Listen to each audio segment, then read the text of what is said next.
Directed by Mike Flanagan of Oculus and Gerald's Game fame, the 2016 horror thriller venture Ouija, Origin of Evil is a treat to your senses.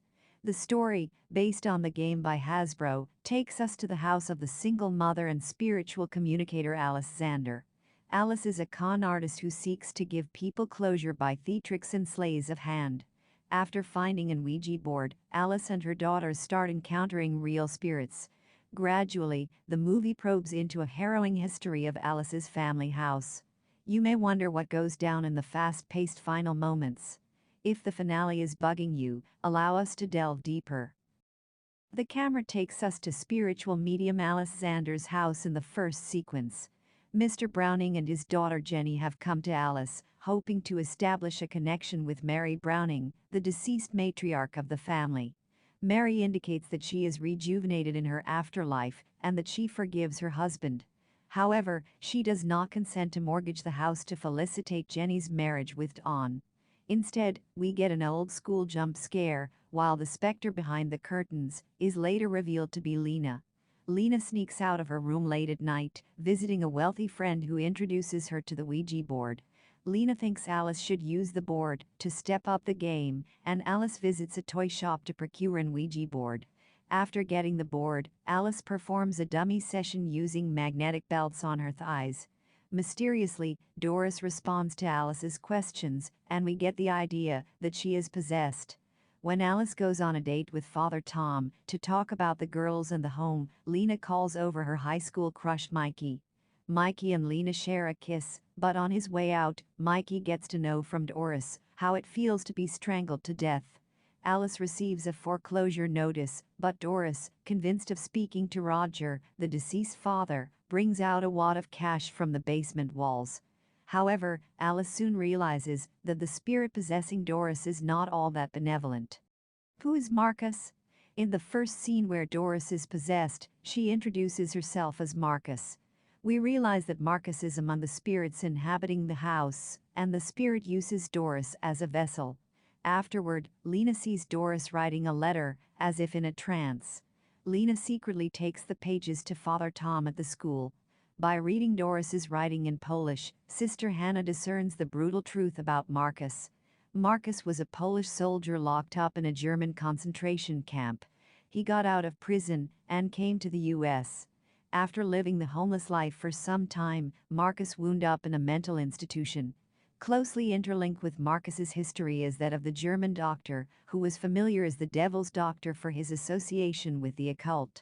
After the war, the doctor came to the U.S., setting up a base in the same house as the one where the Zander family lives now.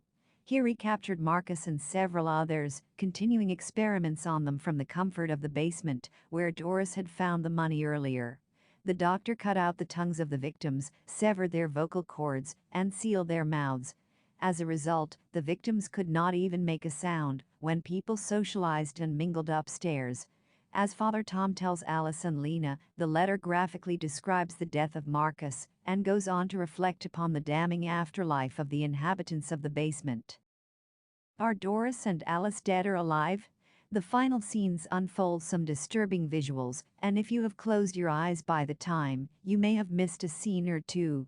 After discovering Doris's talent as a vessel, Alice uses her in the seances. Father Tom comes for a visit, hoping to speak to his wife, Gloria. Doris delivers a compelling planchette session, even speaking in a female voice on one occasion. However, Father Tom realizes that while Doris can read his mind, she cannot communicate with spirits outside the house. While Gloria's middle name was Catherine, Father Tom deliberately thinks of his mother's middle name, Lynn. Influenced by the thought of Father Tom, Doris misreads the bit. Afterward, when Father Tom is busy speaking with Alice and Lina, Doris welcomes Mikey into the house. She takes Mike to the basement and goes on to strangulate and kill him. When the party comes downstairs, they discover Mike hanging from the ceiling. Doris and Father Tom encounter in the basement, and Father Tom comes back possessed with the news that Doris has become part of the walls. Doris seemingly dies in the cellar, while Father Tom goes on to kill Alice with a knife. However, he comes back to his senses shortly before committing the murder, but that does not save him. Doris's ghost gets to him, and he falls from the stairs, dying instantly. Meanwhile, Doris uses Lina as a vessel and Alice volunteers. In the following moments, Lina stays in the in-between realm, catching a glimpse of her dead father, who sealed off the doll's mouth to stop the voices. On the other hand, the possessed Doris goes on to bind Alice with shackles. She contends that she wants their voices. In the meantime, Lina comes back to the mortal realm, sealing off Doris's mouth. History repeats itself as Lina experiences some protest from the other spirits inhabiting the house. Although she is successful in her endeavor, the spirits seemingly possess Lina as well. A wide-eyed Lina then proceeds to stab Alice with a knife, effectively killing her. Where does Lina end up? Is she still possessed? In the aftermath of the sinister night, Lina seemingly ends up at a mental institution. The doctor contends that Lina has stayed there for 2 months. Lina lives in a state of delirium, and the doctor subtly reminds her of how she killed her mother. Doris's body is missing. Lina cryptically replies how Alice wanted to know that the family was not alone after Roger's death, concluding how Alice has the answer in her afterlife. In reality, the Xander family was always surrounded by the spirits in the basement. Thus, Lina knows what she is talking about, but the doctor does not have a clue. Lina then returns to her room and draws an ad hoc Ouija board with blood. Lina, who still seems to be under some possession, communicates with Doris.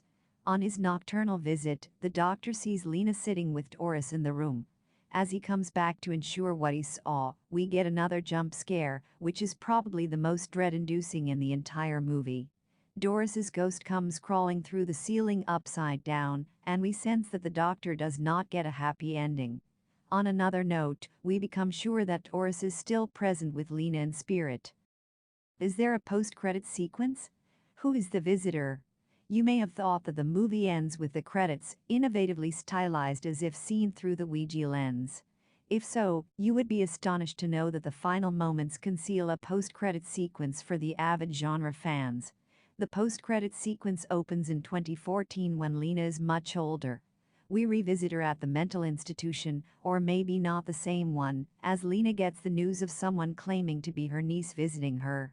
While the movie ends here without closure, the post-credit scene directly ties the film with the 2014 film Ouija, to which this movie is a prequel. If you have seen the first movie, you would know that the visitor is Lane Morris. Moreover, she is not really Lina's niece, but a member of the family that buys the house after the departure of the Xander family.